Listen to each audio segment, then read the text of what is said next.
Putazos y Pendejadas Podcast.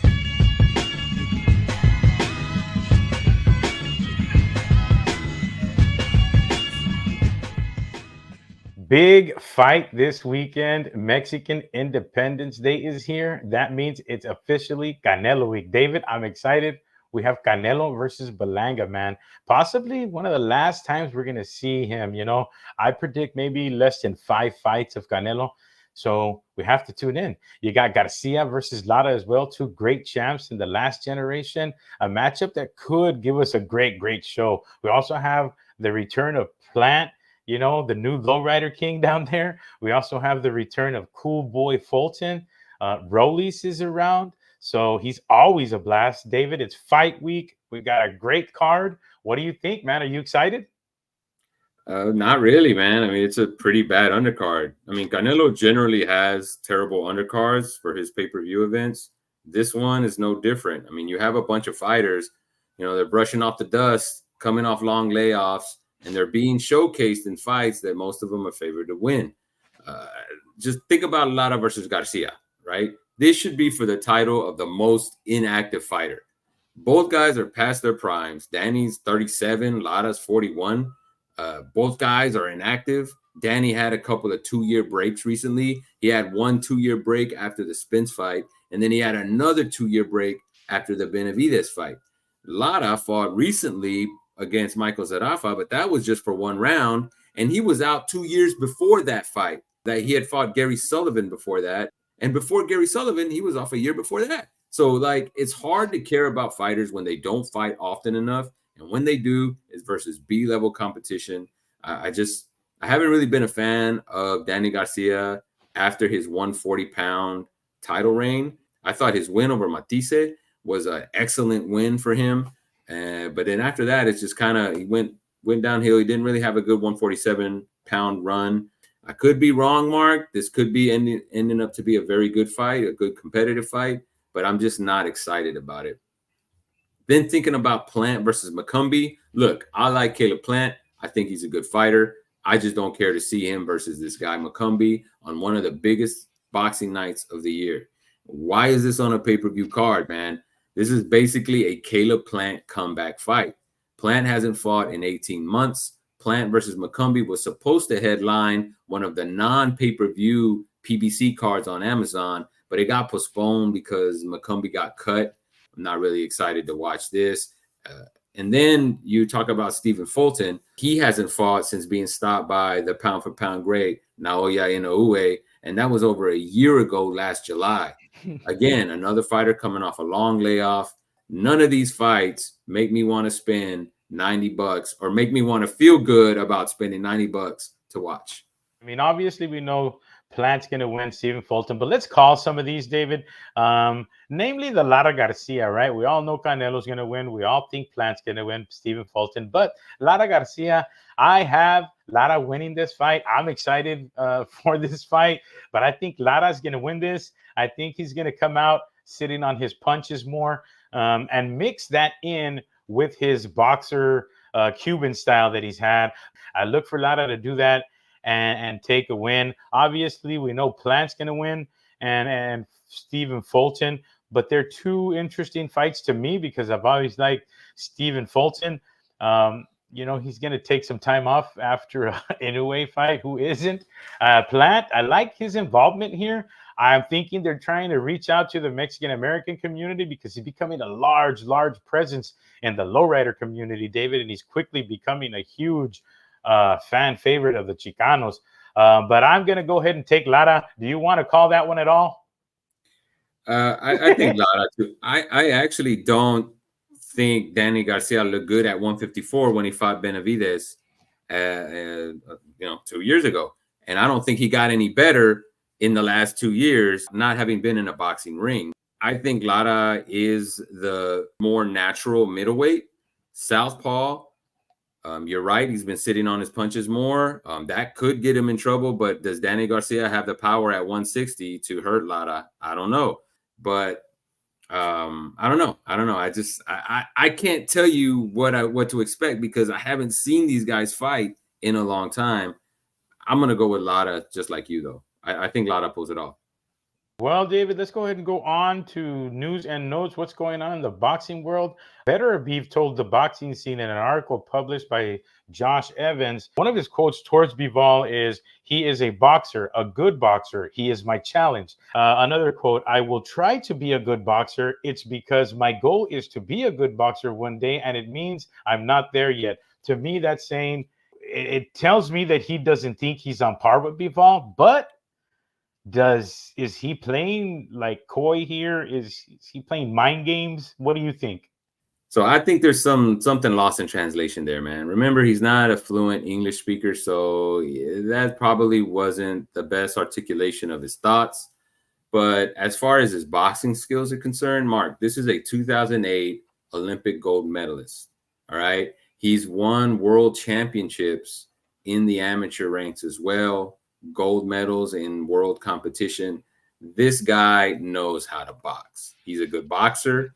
He has good boxing skills. He's not just a power puncher. He has good technical boxing skills, good defense. He is a complete package. I don't think he has anything to worry about as far as boxing skills are concerned.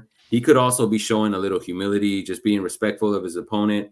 Beterbiev is not the type of guy that talks trash about his opponents. He shows respect. I think he's showing Bivol the respect that he deserves. And he's just saying, hey, I would like to work on my boxing skills. I don't think there's anything to worry about there. If there's anything to worry about, it's him coming off that injury so soon. He tore up his knee. I think he tore his meniscus during training for when this fight was originally scheduled. And he's come back. Usually people who tear their meniscus, they take like a year, at least a year to come back from that. He's coming back a lot sooner. That's probably the thing that I'm most concerned about. I'm also concerned he's 39 years old. Not only is he old in boxing, but at 39 years old, it's really hard to recover from an injury like that. Seems to me like everything is in the favor of Bivol, but I still thought Bivol could win even if they're both at 100%. Bivol is just a way better boxer.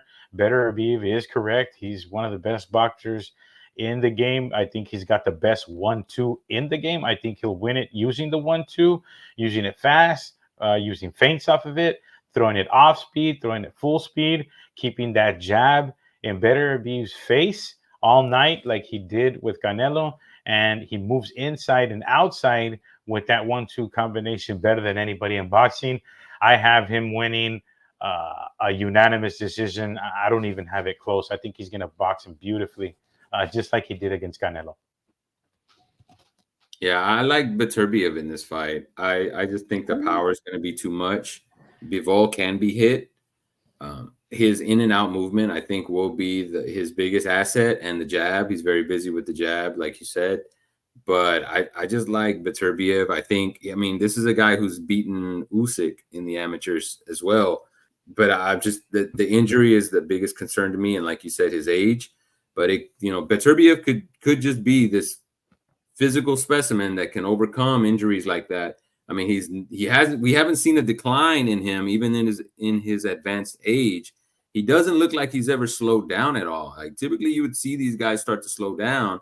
He hasn't shown any sign of that other than his injuries. And he's always kind of been having these nagging injuries come up. This isn't the first fight that he's had postponed. He's postponed several fights due to injuries. So he just could be the type of special guy who can overcome these things. I'm going to go with Beterbiev, and I think he knocks out Bivol. Wow, man. Well, that's going to be a great matchup. I'm looking forward to that one. David, Shakur Stevens is out, man. Stevenson versus Cordina is gone. It is not going to be part of that pay-per-view. Darn.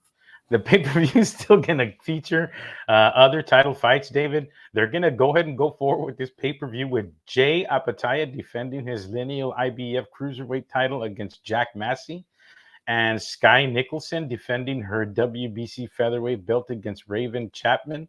How is this going to affect the pay-per-view, David? Do you think it's going to be do you think it's going to suffer by Stevenson not making it? I don't think it's going to suffer at all because it's a Euro fight and you have a bunch of Euro names on here, and Euros support their guys just like Mexican Americans and Mexicans do. So I think the pay-per-view numbers are just going to be fine. What do you think?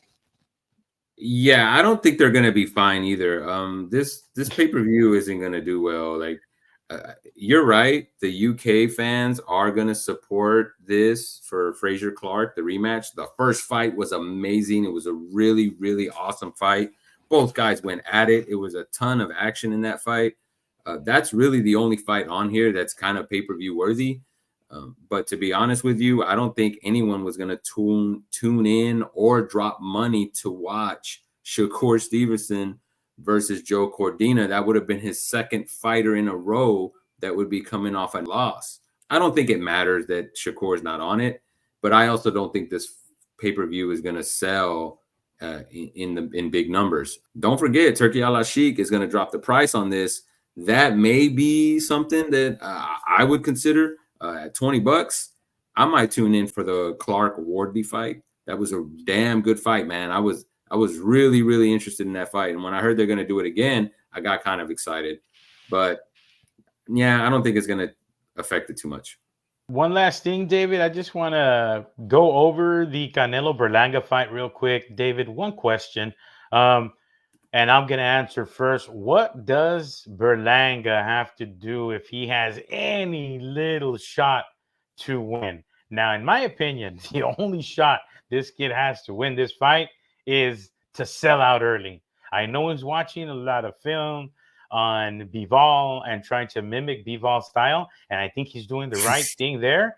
But I think he needs to just sell out early, go for it. And if you catch him, you catch him. And if you don't, it's over. But you got to sell out early. Rounds 1, 2, and 3, go for it. And you know, don't worry about stamina, saving energy, or anything like that. Just go for it.